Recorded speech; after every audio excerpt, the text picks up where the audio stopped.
All right, we're about three after. We're gonna go ahead and get started. Uh, Thanks everybody for braving the weather to be here today. January 8th is our monthly lab advisory meeting. Couple of things today. We're gonna have Derek Julian kind of give us a more in-depth briefing on the flu in Nebraska. We're gonna have Becky talk about what we do here at NPHL with all the flu samples that you send to us. And then we'll do a couple of updates. We have an update on the MSIM testing, and then we'll go through our section updates as usual. Derek, I thought I saw you jump in here. Are you on here? I made you co-host. Are you able to share your screen? Yep, I'm here, and it looks like I'm able to share my screen. Yep. Okay, well, if you want to just go ahead and take it away. Yeah, that sounds good. So, good afternoon slash morning, y'all, depending where you are in the state. So, I put together a few slides to show an update on our influenza and RSV data recently from laboratories. And I just need to find, there we go, my slides here. So I'm going to pull these up. So a lot of these data figures that I'll be showing, here, one second. Can you all see those slides? Yeah, I can see them. We can see them. Cool. All right, I'll try to put in presentation mode. I think that works. Yep. Okay, cool. So yeah, a lot of these figures might look familiar to you guys. So these figures are updated weekly and posted in our weekly respiratory disease report. So I updated these through the end of 2023, so week ending the 30th of December, just to show where we are with influenza and RSV activity here in Nebraska, using data collected and sent to us by all of you. So this first data figure here is showing the number of influenza A and B positive tests and percent positivity overall for influenza by week starting this surveillance season. So, just for a little background information, we look at influenza and respiratory disease data through our surveillance season starting on MMWR week 40. So, that generally falls at the start of October every year. And then we track those data by week from that week 40 point onward. So, here, the week 40 for this current surveillance season started the week ending the 7th of October, and continues on through the 2024. So, as you can see, our influenza A, which is the light blue or the top bar, and influenza B, which is that bottom darker blue bar, have both been increasing really since the start of December, and here in more recent weeks has really accelerated upwards. Although we do see a little bit of a plateau in the two most recent weeks in terms of the positives, but that could be maybe due to the holiday season, the time of year, maybe not quite as many tests being done, but we do expect this both positive tests and positivity to continue to increase fairly rapidly as evident in past seasons. So on that note, I'm going to go to the next slide and show some historical data using both electronic lab reporting data and data captured by some labs across the state who aren't enrolled in ELR reporting, and they submit their total number of positives in tests through a survey. So this data includes both of them. And here on the top is showing influenza A positives for the prior 3 seasons, including the current season. So the current season is denoted in red. Last year, the 22-23 surveillance season is in gold. The 21-22 surveillance season is in a lighter blue color. And then the 2020-21 seasons noted in dark blue, although you can hardly even see it because there just wasn't a lot of flu that season because of the COVID-19 pandemic. So again, the top is influenza A, the bottom is influenza B. And last year, we pretty much only saw influenza A activity, But to this year, as you can see in the red, not only are we seeing increases in influenza A, but for really the first time since the COVID-19 pandemic began, we're starting to see influenza B activity, which is a little interesting because obviously, one, we haven't seen it in a few years, but two, in prior seasons prior to the pandemic, it'd be more common to see influenza B activity increase in the second half of the season, so late winter, early spring. So the fact that it's increasing already is interesting, and we'll just continue to track that out as the season progresses. And then this is a similar data figure, except we're swapping out the total positive test metric with percent positivity. Again, influenza A is at the top, influenza B is the bottom, and shows a pretty similar trend to the positive test. One other note I wanted to mention is regarding the influenza A specifically. We're mostly seeing influenza A H1N1 to this point, although we're seeing a few H3s. H3N2s, mostly influenza A, H1N1, and that trend follows suits as the nation as a whole to this point of the season. All right, moving forward. So we also, using the data collected from electronic lab reporting and able to look at specific demographics. Here I pulled our influenza A and B positives by age group for this current season. And looking towards the most recent week, that week ending 12/30 on the right side, looking at the influenza A bar, which is that bar on the left side of that week, then influenza B positives is shown on the right side of that week. For influenza A, we see a pretty even distribution among our 5 age groups, which are listed there in the top right. But when we look at influenza Bs, at least at this point, it's a little more skewed to our younger age groups, primarily our 5 to 24-year-old age group. So we'll continue to track that out and see if we see any shifts in the age groups as the season progresses.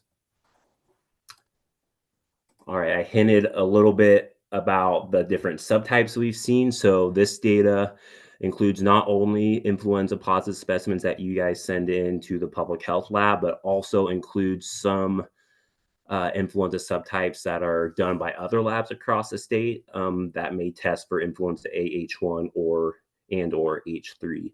So as I stated, mostly seeing influenza A H1, although we're seeing a little bit of flu A H3, and then also of the Bs that have been given a lineage, they've all been Blue B Victoria.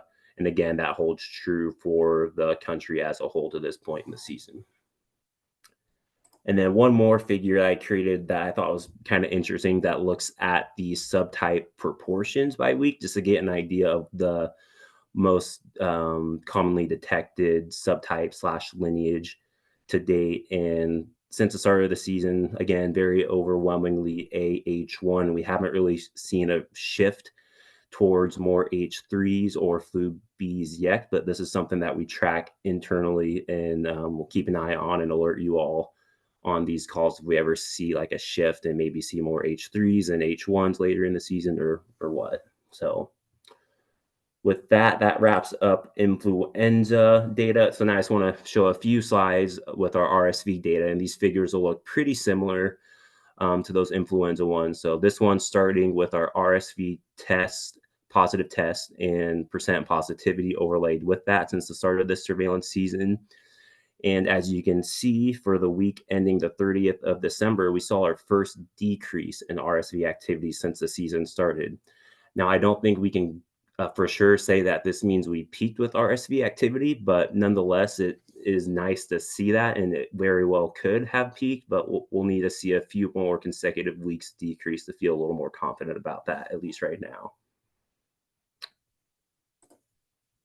Now looking historically, again, this is looking at the same historical look back period as I showed with influenza, and just gauging by the peaks in past years with RSV, looking at the current season, again, that one's in red to prior seasons, and we are around general positive peaks that we've seen in years past. So that could bode well, and maybe we have peaked and we'll start decreasing, but again, we can't say that for certain to this point. We need to see a more consistent drop. And then the same kind of story can be seen with our historical data in terms of test positivity shown here. So we'll continue to track that. And then this is my last slide. This is breaking down our RSV positives by age group. And for a majority of the season, we've seen most of our positive tests result in the 0 to 4 age group. That's that top dark blue bar on this figure. Although in more recent weeks, we've seen an increase of the number of 65 plus age group positives. That's the green bar. It's at the bottom of the figure. And in years past, that's been kind of a common trend. As the year progresses into the latter half of the surveillance season, we start to see a little more 65 plus year old positives in that age group, although 0 to 4 year age group tends to predominate throughout the season still.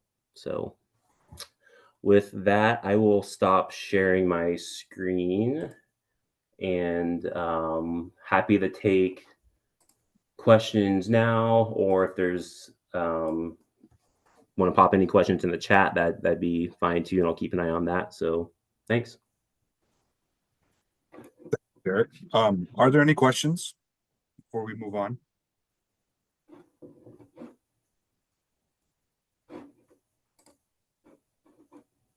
Okay, great. So next we're going to have Becky Bonacci talk about how we do the flu testing here at NPHL. Becky, are you able to share your screen? Yes.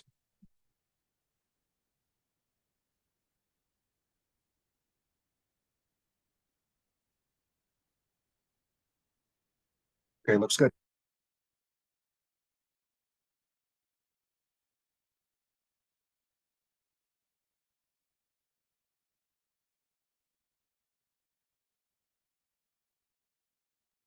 Becky, you might still be on mute if you haven't started talking. Oh, there I am. And it's in presenter mode? Yep. Okay. Looks good. Okay, as you probably can guess, I'm going to talk about influenza testing at NPHL, and specifically the surveillance testing we do for Nebraska DHHS. I'm going to talk a little bit about, briefly talk about the specimens we receive and the testing that we do here. And I can't assume that we all have seen this tube before. If you're new or you haven't been in a laboratory, this is a viral transport media. It's not just for influenza. It can be for any virus, COVID.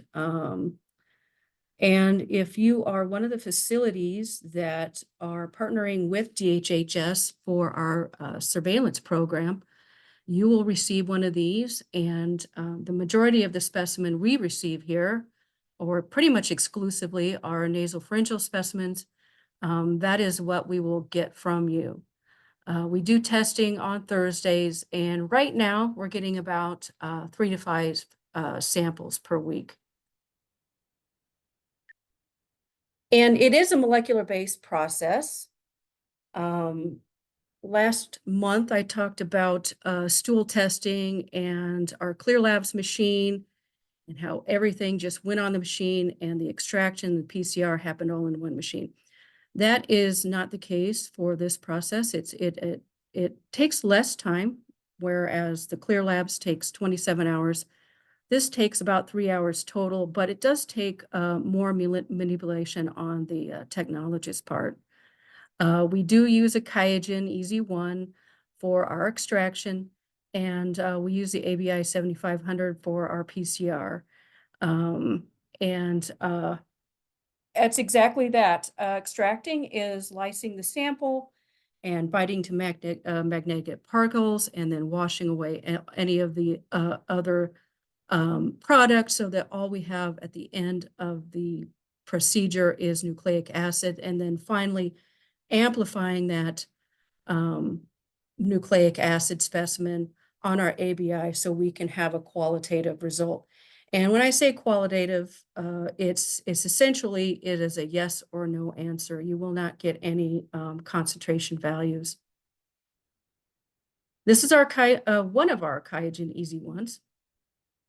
Now, if you are in the laboratory, or if you've been, done any training in molecular at all, you've probably seen something like this. These have been around a long time. And it's essentially our automated process for extraction. You could see in the bottom left-hand corner is a virus card. They do make other cards, a blood card, tissue card. It really is just there to program what the process the machine is going to do, the lysis times, the pipetting times, and so on and so forth. And again, this, you may have seen this before. This is our virus mini kit, or a picture of our virus mini kit. And depending on what you're going to extract, RNA or DNA, and in this case, since we're talking about virus, we're going to extract RNA. You're going to have a kit for that.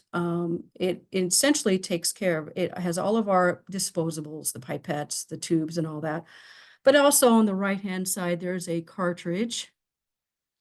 And in that cartridge, you see that top right-hand picture. That's what's in our cartridge. It has all the reagents in there, but it also has, if you notice, the little black speck at the bottom of that one tube, that's where the magnetic glass beads are held. And our technologists will prepare the specimen for extraction. But they will also need to put all the disposables in the rack. You can see the cartridges on the top left, and then on the bottom left is where all the pipettes and the tubes, as well as specimen, goes. And then the bottom right is actually a picture of one of our technologists adding all of the items into the machine. Now, once that technologist adds everything into the machine, and hits the start, it takes 45 minutes. And what we are left with is an elution tube with RNA in it. Now, we can't just test that because it's in such small quantities. We really can't just have an answer for that. So we need to amplify it in some way. And I have this picture here, and my son saw this yesterday and thought I was ridiculous that I had a picture of two doors, but it really is showing that in molecular procedures, we will do extraction in one room and the application in another room. And the point of that is that we are trying to prevent contamination of that specimen. Because if you do add primers and probes to that specimen and it's contaminated, you might get a false result. And what are we going to do our PCR on, or amplification? That's going to be on our ABI 7500. Again, if you've been in molecular or you have a molecular department, you may have seen something similar to this. These also have been around a long time. And when we do take our specimen over to that other room, we need to manipulate it further. We need to add primers, we need to add probes, we need to add master mix, and then we have to finally put it onto our PCR plate. And this is our panel we use for those primers and probes. It's the CDC human influenza viral RT-PCR diagnostic panel. It has a influenza A and B typing kit. It will test, first of all, whether or not A and B is there. And then it will subtype for A, and then it will give a lineage for B. And then also, it does have the H5 and H7 subtyping kit in it as well. Now, I don't have any pictures of our tech doing all sorts of pipetting. I'm sorry about that, but That is on the top right-hand corner is a PCR plate, and it is something that we use to put on our ABI 7500. So once that tech has added their primers, their probes, and the master mix into the specimen, and then finally pipetted it into the plate, they will put it on the ABI 7500. Once it starts, it takes an hour and 45 minutes from starting to result. So total from start time to finish time, it takes around 3 hours for the result. Sorry, we heard a big boom out here for the result.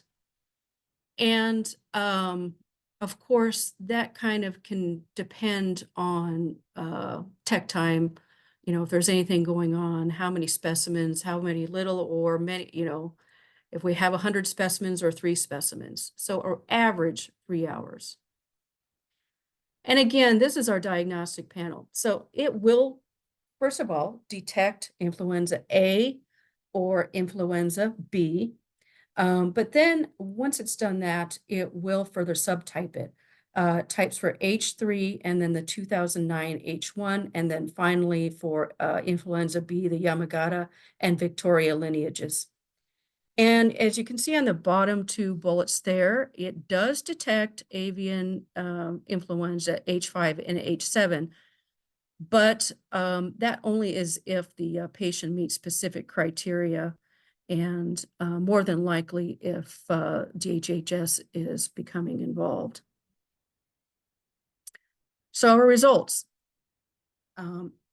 As I said, this is for surveillance for Nebraska DHHS. Their surveillance program, so we'll result it to them. We also result it for Centers for Disease Control and Prevention. If you get on their website, you can find a FluView site that gives you a weekly influenza surveillance report. And then we also give it to the submitting facility. And that is all I have. Are there any questions? This is Brian Lenz. I have one question. Occasionally I get a call from a hospital that's doing a rapid influenza A and B test on site, and they only had one swab. They ask if they can dump the fluid from the rapid kit into the viral transport media and whether that would be adequate for culture. My first response is no. Are they taking it from like what, an e-swab or putting it into the viral transport media? My understanding it's from a swab that comes with the rapid kit. Some of those kits that you use will lyse things on that swab. So my first instinct is to say no. You have a better answer, Ben? I think it would be pretty dependent on, yeah, what kind of kit they're using and what the buffer liquid would be.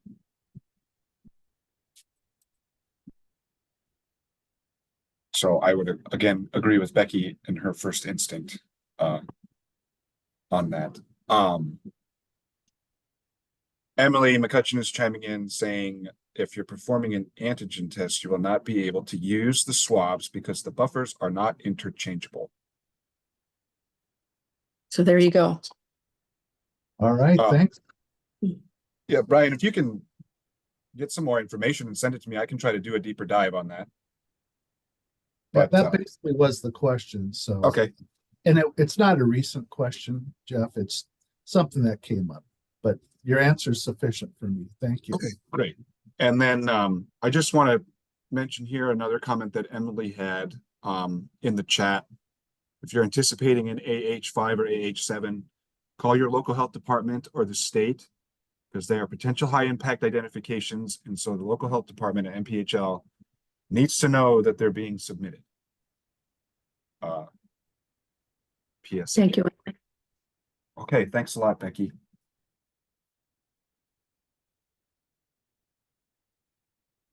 Okay, so just a couple of quick notes from me. here, so we're making an update to the MSIM submission exceptions rule. That would be the exceptions including Proteus species, Providentia, Morganella, non-susceptible to imipenem, but susceptible to meropenem and ertapenem. We are adding Klebsiella aerogenes to that list.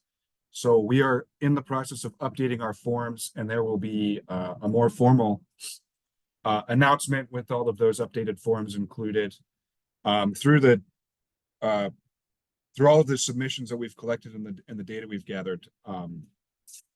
We're finding that it's more appropriate to exclude Klebsiella aerogenes that is not susceptible to imipenem, but susceptible to meropenem and ertapenem, similar to the other exceptions. Another quick, oh, sorry, Dr. Ashraf, yeah. I think the process that you are describing basically kind of the reason is that we have looked at many samples, if I am not wrong, at the NPHL, and I have found that those patterns that are kind of susceptible to meropenem but resistant to the ertapenem or even imipenem are not coming up as carbapenem is producing. Not even a single one of them after going through a lot of those samples. So that's the reason that it didn't change, correct? Yeah, that's correct. We receive a lot of Klebsiella aerogenes, non-susceptible only to imipenem, and we're finding that, yeah, they have not been carbapenemase producing. Yeah, so it's basically a data-driven, evidence-based kind of decision making. So thank you for bringing that up and even highlighting that. Yeah, and like I said, we'll put together a more formal announcement once all of our forms are finalized, and so we can send you the new submission forms with the new exceptions. And Robin, I will be getting you a copy of our updated 173 cheat sheet for the DHHS website. We'll be updating ours. So we're just in the process of adding Klebsiella aerogenes to our exceptions on all of our forms. One more quick note. This morning, NPHL received a page, but unfortunately the phone number to return the call was incomplete. And so I just want to say, if you page us and you don't hear from us in 20 minutes, please try paging again. We try to get back within 5 minutes, and we have a requirement to respond within an hour. So if you do use the 24/7 pager and you don't hear from us within 20 minutes, it probably means that there was some sort of technical error. So please just try giving us another page so we can get back to you. And if that was you who paged it this morning, please try to get a hold of us again. That's it for my updates. So now we'll just go ahead and jump into the section updates, do our little round robin. I don't believe Ishrat is here for the HAI AR updates. I can take it on. Okay, thank you. I think just want to, because the year end now, I wanted to update the numbers of carbapenemase producing organism that we have seen in 2023. We came up with a total of 18 patients, the 18 new patients that have not been identified before, coming up with carbapenemase producing organisms. And this is an increase from previously 13 the year before. So, definitely there is a significant increase in numbers there. We are still a low number facility, but low number state, but it is good to keep monitoring those numbers. We want to keep it low, and thank you for helping us to identify those cases. And when you have been reaching out to the facilities to be able to pick on those cases that needs to be further tested for carbapenemase production, have you been seeing better luck in not getting in avoiding basically the discarding of the samples and getting to the labs before the samples have been discarded? Definitely. sorry, I have been finding that I have had to reach out personally to the facilities less and less. So that has been good. Yeah, I think everyone's getting a lot better about submitting those when they do flag for our criteria. That is great, and I think that's what we need to continue to do. We did identify one C Auris this last year, but that case was not kind of originated from our state. So that's another thing that we are keeping an eye on. So yeah, nothing else to report. Okay. So we will keep moving on down to is Samir here? I think we got kind of a low turnout today. For guests. Oh, Samir is on the call. Yeah, I can. Okay. Yeah, I can. So COVID-19, the numbers are increasing, the cases are increasing. So in the last 7 days, about 1,300 cases were reported to the State Health Department, averaging about 186 cases per day. And similarly, hospitalization numbers are also increasing. Currently, we are at 196 active hospitalization. So that's all for COVID. Thank you. A bit. Derek gave us a pretty in-depth update on RSV and flu. I don't know, Derek, if you had anything else to add. Nothing much more to add. I'll just also make this one quick note. We're not only seeing increases in flu and RSV in laboratory data, our other surveillance systems, particularly with influenza, are also increasing. So like our ILI, influenza-like illness visits in emergency departments, our ILI hospital admissions are also starting to increase, and we're starting to see a few outbreaks reported in long-term care facilities. So just wanted to make that note as well. And that's pretty much it. Okay, thanks, Derek. I think I saw Claire get on the call for enteric outbreaks. Yep, I'm here. We have a new multi-state outbreak of Salmonella. It is linked to charcuterie meats, and there is currently a recall for the Bussetto brand charcuterie sampler from Sam's Club. We have 2 cases in Nebraska who both reported either shopping at Sam's Club or eating that meat that was served at a Christmas party. So we are just watching for any more cases to come through. And then on the line of Derek's mentioning long-term care facility outbreaks, we have had quite a few norovirus outbreaks in long-term care facilities since about the end of November. So if we do contact you to send noro samples from those outbreaks to NPHL, it would be great to get those out as soon as possible, just so that we can get those banked and then genotyped, so we can report that through our line as well. And I think that's it for foodborne and enterics. Okay, thanks, Claire. We'll move on to Jeff and the arbovirus. Yep. Hello, everybody. Just a quick kind of situational report I wanted to bring up. So at the end of December, WHO had released basically a situation at a glance regarding an outbreak of Western equine encephalitis that was occurring in Argentina. Now, for those that may or maybe not be aware, Western equine encephalitis virus is endemic to the U.S. and Nebraska. Prior to West Nile virus, Western equine encephalitis and St. Louis encephalitis were our primary arboviruses. But since West Nile virus has come through, we haven't really seen any cases of those other 2. In particular, Western equine there hasn't been a human case in the U.S., I think, since the late 90s. So, with this situation occurring, in South America, it might be thinking kind of, well, okay, it's in South America, who cares? The thing to remember here is that the reservoir for Western equine encephalitis is birds, and some of those are migratory birds. So it's something we just, kind of need to keep in the back of our mind when mosquito season comes around. We do test our mosquito pools for West Nile, St. Louis encephalitis, and Western equine encephalitis viruses. So we would be able to pick that up on our mosquito samples, but it's just something to kind of keep in mind. We have seen a similar scenario with St. Louis encephalitis virus in like parts of California and Arizona with something similar, where when they did some genetic sequencing with the outbreak of SLE they had, it was more closely related to strains that were circulating in Argentina. So that indicated likely that birds had migrated that were carrying that virus up from Argentina and had started the outbreak in those areas. So it is something to kind of keep in mind. So just thought everybody should know that, and I'll put a link in the notes or into the chat with that WHO update. And that's it. Steph.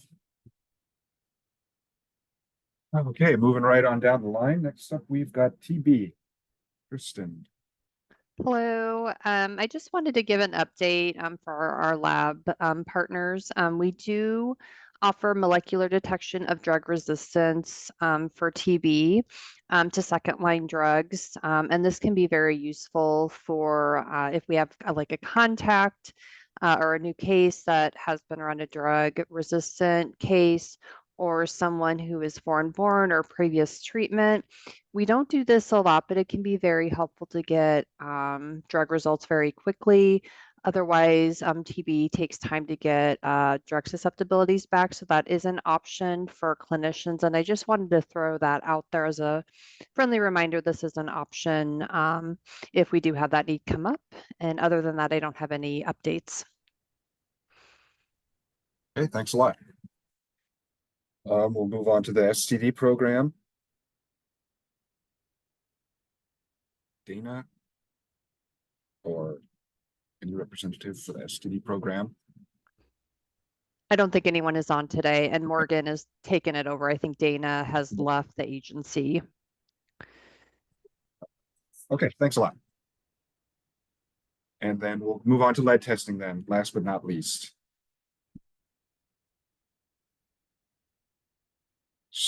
Sandra or Derry? I know Derry's not available, probably Sandra not either, because I'm here. There she is. I remember there was a meeting today, so I decided to log on. Yes, so I'm just gonna give a real quick update on the FDA recall of like the Wanabana brand applesauces, the Wanabana, Schnucks, and Weiss brand applesauce pouches that were recalled due to lead contamination. Currently in Nebraska, we have 5 cases under investigation. We also set a pouch that we were able to recall from one of the cases sent to the agriculture lab. And we're just kind of testing the pouches to see how much lead was in it. We also got a notification from the FDA I believe last Friday, about the applesauce pouches, in addition to lead, also had some chromium in it. And so we're also testing the applesauce pouch that we sent in for chromium as well. That's all the updates I have for today.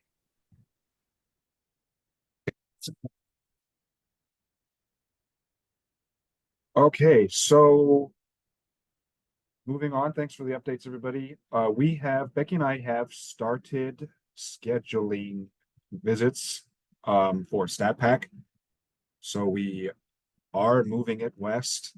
So we're going to try to get to everyone kind of as timely as we can. And we're going to try to hit multiple sites on one trip. So again, just expect to hear from us about StatPack.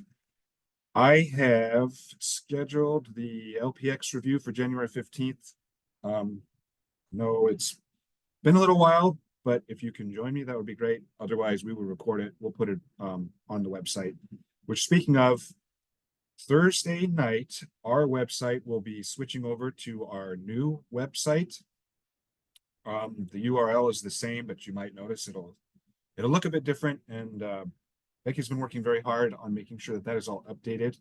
If you visit the site and you notice something is missing that you used to previously use as a tool, or if something's not quite right, please let us know so we can make the proper adjustments. There's a lot of information to go over, so getting it all right on the first try, it's difficult. And those are all of the updates that I have. We'll open it up for a second, or if there's any new staff introductions, I'll just open mic it.